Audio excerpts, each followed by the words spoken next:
Hello everyone, in this video I am going to show you how to transfer data from Android to Android. Ensure both of your old and new Android phones are connected to the same Wi-Fi network.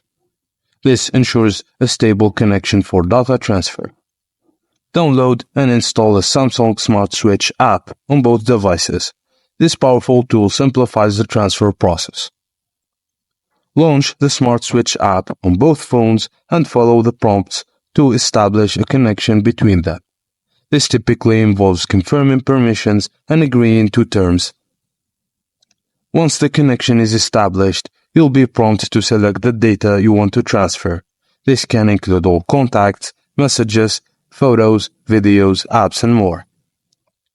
Review your selections and initiate the transfer process. Depending on the amount of data being transferred, this may take some time. Ensure both devices remain connected and powered on throughout the process.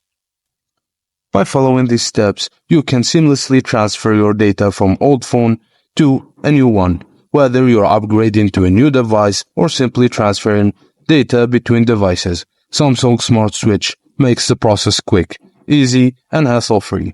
Thank you guys for watching. Please don't forget to like and subscribe for more.